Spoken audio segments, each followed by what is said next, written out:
Good morning. I am Brian Johnson. My wife Terry and I, together with our family, have been coming to Oakwood for over 30 years. If you watched the service last week, you met Terry and heard her story. Like Terry, I was blessed to be raised by solid Christian parents. As a result, I was introduced to the teaching of the Bible very early in life. Over and over, I heard how Jesus loved the whole world, including me.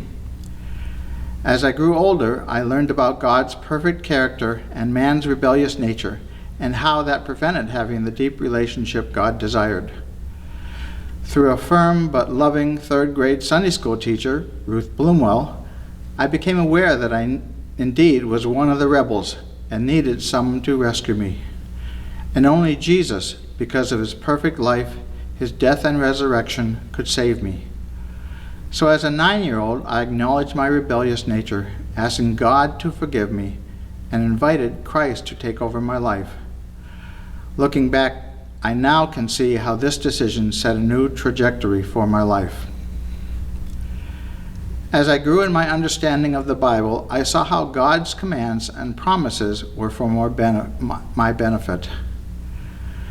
My parents provided a clear picture for me of the difference Christ could make in a marriage relationship. I still can see in my mind all the times my dad would come home from work at 5:30 to greet my mom with a big hug and a kiss, followed by a brief account of their day, but probably kept brief by 3 noisy sons clamoring for attention. I also remember noticing the difference between our dinner time conversations and those of my school friends that I visited. In our home, rarely were unkind words spoken, and I never remembered any shouting. Later in life, we include in on the energized discussions that my parents held later on in the evenings. Nevertheless, I was convinced I wanted what they had and prayed for God's direction. And of course, this is where Terry enters into my story.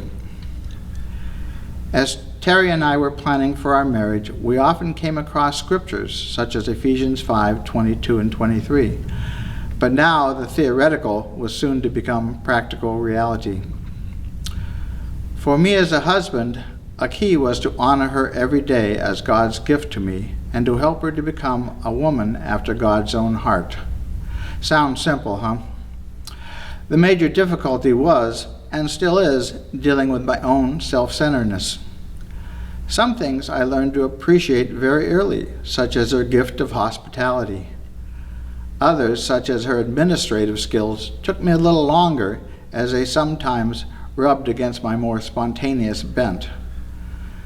But I recognize how encouraging her to exercise her spiritual gifts by leading women's Bible studies, prayer groups, and organizing social events really gave her a purpose and energized her. And so it was worth all the time we spent in taking Myers-Briggs tests and shape inventories, personality profiles, and love language surveys. This helped me be more aware of Terry's needs, as well as the needs of other people in our lives. Working jointly as ministry leaders has also taught us about patience to work out our differences. Our energized discussions have almost always been followed by compromise, and then a decision to move ahead together. Over the years, choosing to love her over myself has ultimately been for my benefit. As Paul writes in Ephesians 5:28, "He who loves his wife loves himself."